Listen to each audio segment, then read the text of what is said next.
Hi, this is Amanda Greenwood with Century 21. Thank you so much for joining our podcast. Today, we're actually going to talk about something very specific.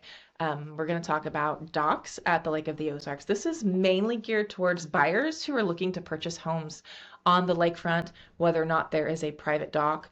If there isn't a private dock, they may want a private dock. I get a lot of questions from buyers about if there's a dock, if there's not a dock, can they put a dock? Why can't they put a dock? It looks like you got plenty of lakefront, all of this fun stuff, and all the other things involved with docks on the Lake of the Ozarks. I do have a list of 7 things. Some of them are pretty related, and so it may seem like there's only 6 or 5, but I've got it written out because I don't want to miss anything. I'll do my best not to backtrack, but if I backtrack, it's because I have missed something and it's super important. You need to make sure you know the information. The most important thing is that you need to make sure you have a real estate agent who understands the importance of the dock on a single family home. If there's not a dock, they understand the importance of what it is you're looking for and what you're wanting if you want a dock, whether it's immediately after you purchase or sometime in the future, because if they don't know that information, they cannot steer is a wrong word, guide you in the right direction to make sure you purchase a property that's going to work for your specific needs, especially when discussing or talking about a dock. So let's get on with it. The most important part that has to do with the dock is the dock envelope. It's basically the property line of the dock, not the dock itself. So when you're looking at an aerial map of the property you are looking to purchase, you're looking at the property lines that are extending toward the water. And those lines don't move, they don't change, they don't turn, they don't bend, they go straight into the water as far as your eye can see, up to 350 feet at most. So if you've got straight lines, they go straight into the water. If you got lines that are angled, they angle at the same angle into the water, 350 feet. So if you've got a narrow lot or a lot that has like a pie shape and the point is in the water, you need to see just how narrow it is, understand what kind of dock it is you want, what kind of boat it is you want, to see if it is even going to fit there. Because there's a couple different things you have to understand about the docks. When you have your dock, just say it's in the center you want to put it in the center of your property on the lakefront, you have to have at least 5 feet from that imaginary line going into the water on this side and 5 feet from this imaginary line going on the other side. So you have to have, so there's 10 feet of your property line you cannot use. Your dock has to be within those areas.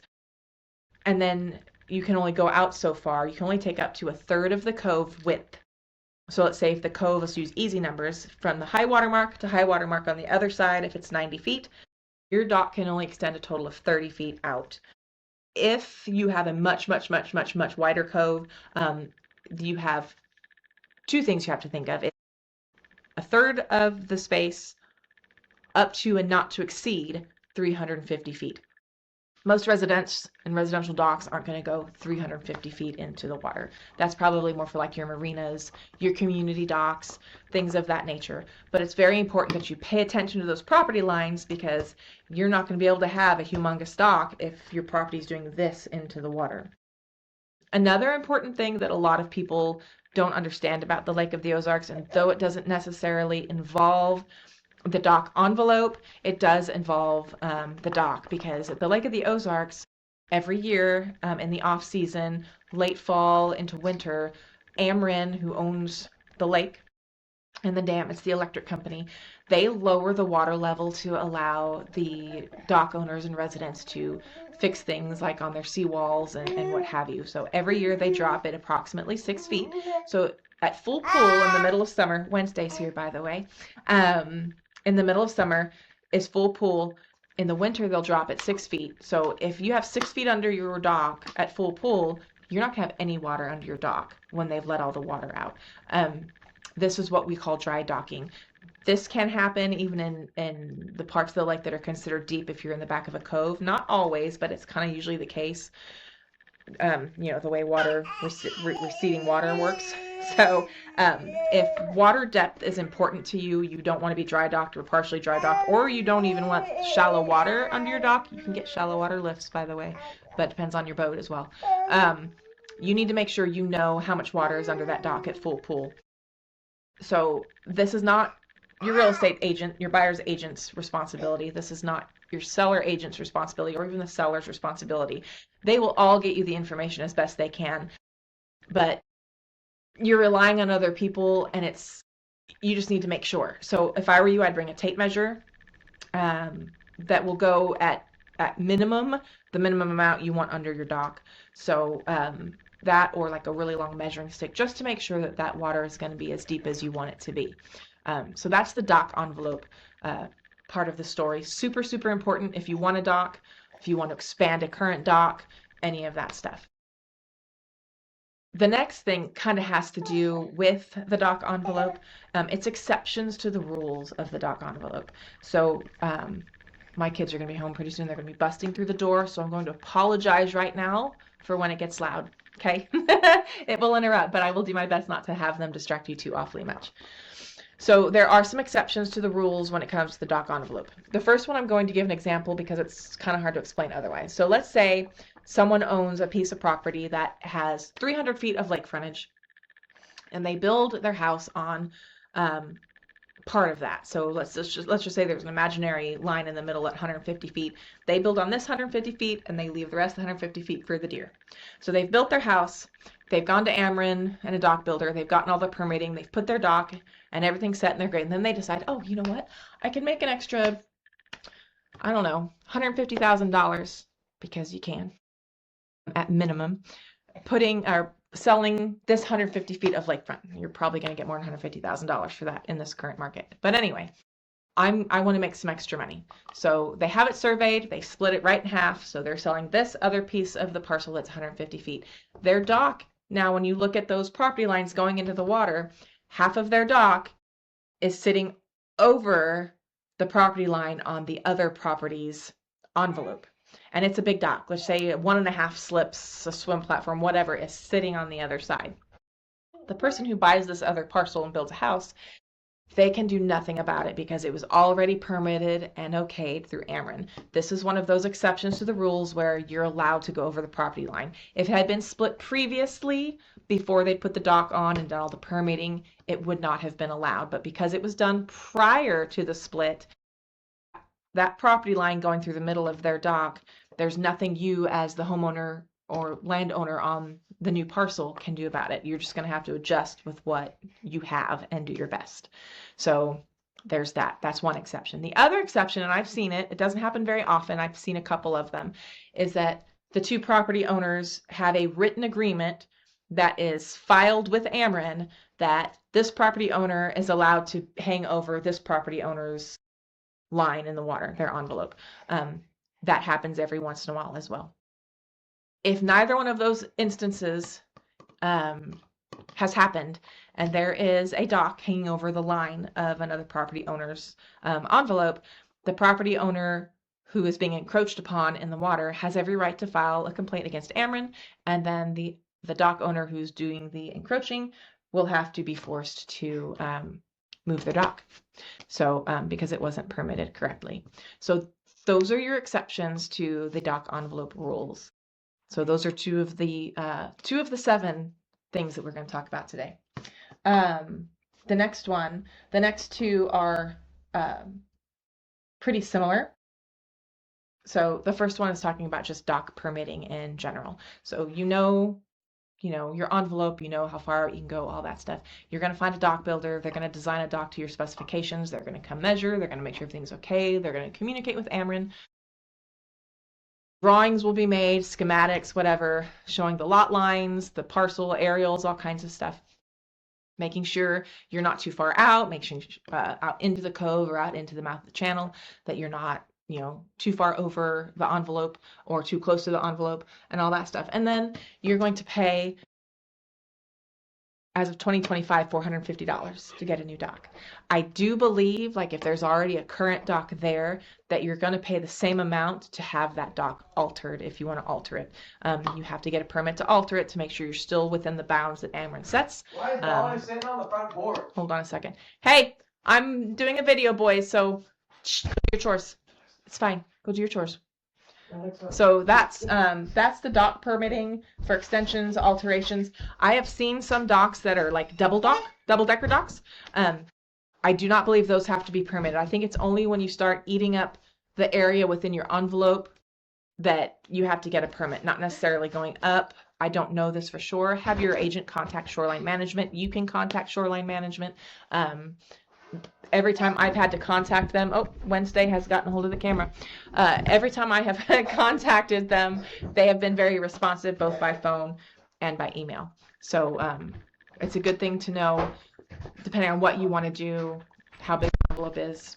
Permitting's not hard. There's just rules you have to follow.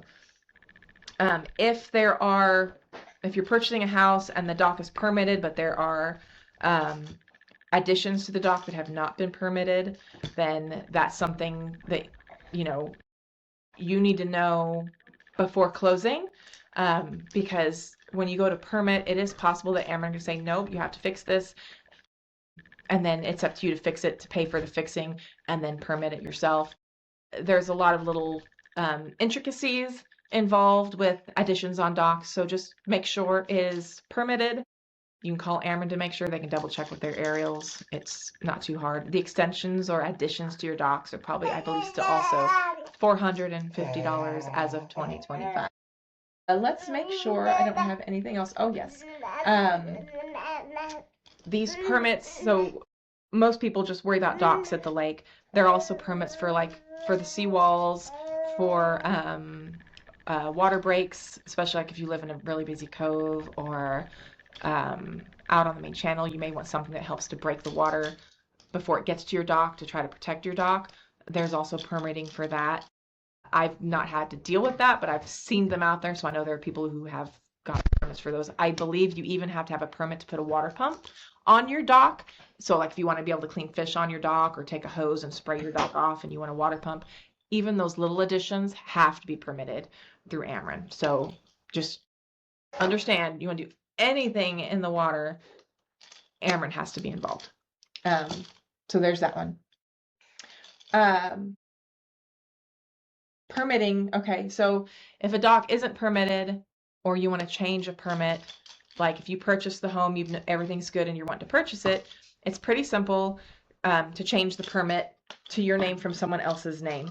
If it wasn't permitted in someone else's name, I think you're going to have to pay the full fee, the $450, and make sure everything's good.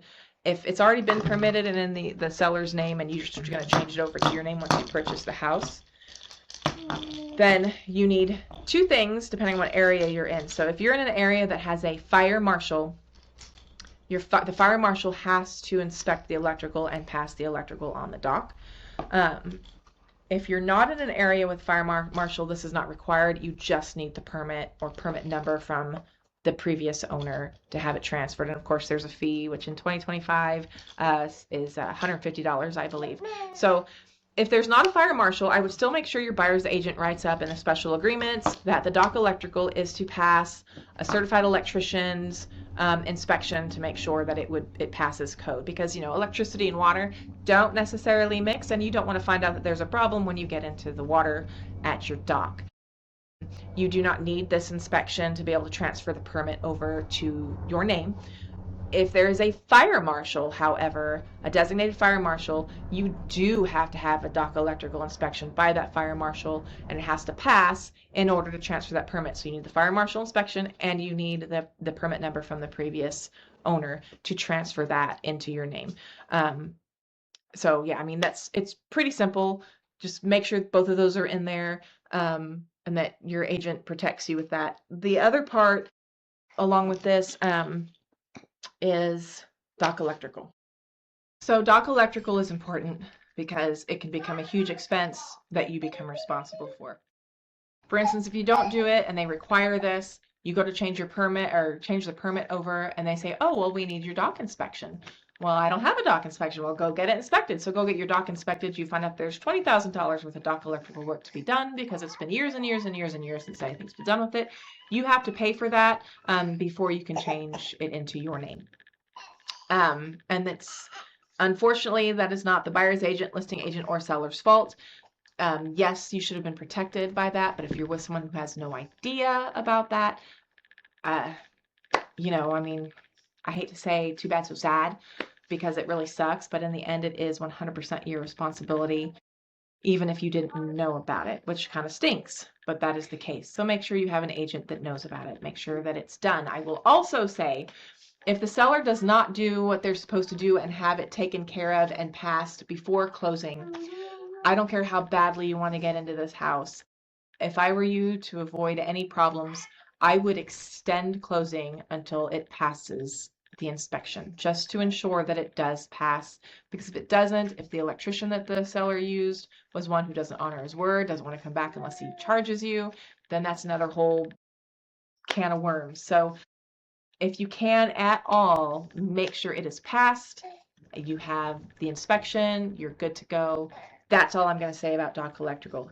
One of the most important things when buying a private dock at the Lake of the Ozarks is making sure your dock electrical has passed fire marshal inspection, and if there's no fire marshal, pass the inspection of an electrician, and if not, make the sellers be required to fix it. That's all I'm going to say about dock electrical. So, yes. I think I've only got a couple more to talk about. These kind of go hand in hand. It's dock builders and the cost of a dock. When it comes to dock builders, I'm not going to say this one's better than this one or this one's better than this one.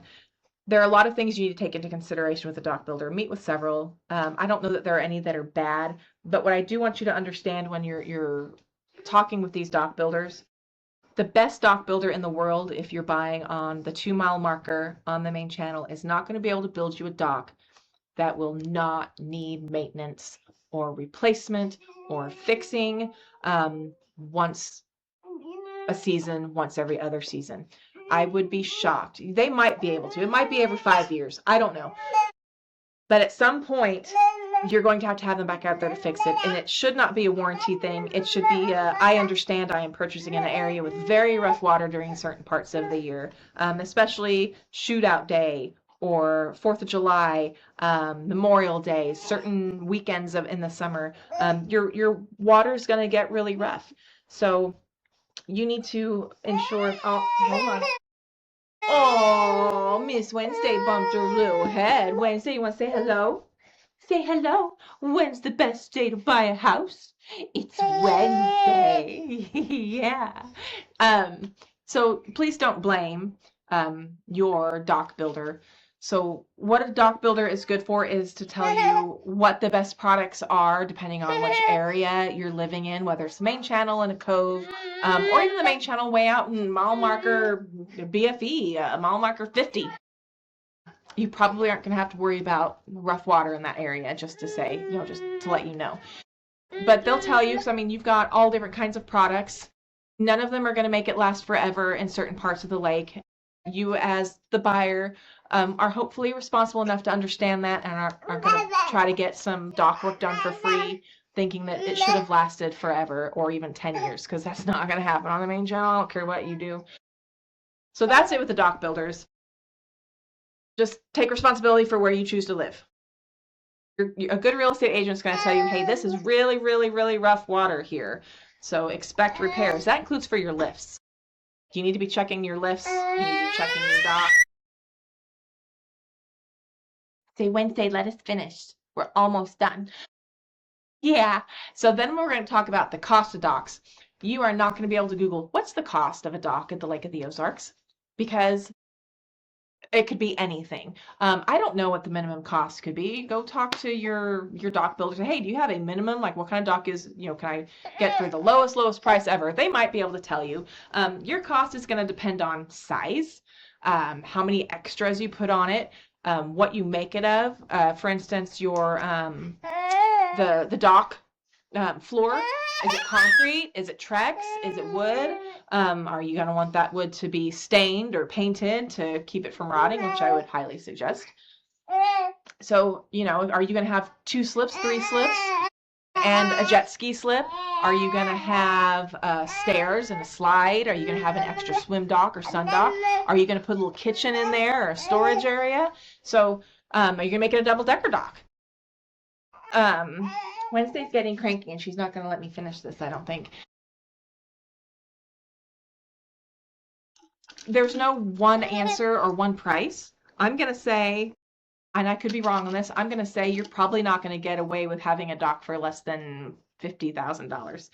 But call a dock builder. You might get one for 20 or 30. I don't know what their simplest, cheapest dock would cost. I mean, you've got to take into consideration, like, are you having to get one of those long stiff arms because you're in a rough area to try to stabilize your dock? Or are you just getting those little, I won't call them little, those big, huge metal ropes to hook your dock to the land? There's all kinds of things to consider with the price of docks. I wouldn't be surprised, depending on how big your dock is and all the extras you want, you could probably rack up a $350,000 bill like that. So I'm sorry I couldn't be more helpful to you. Your best bet in figuring out the price of a dock, what it's going to cost you, is to go to multiple dock builders. Tell them what you want.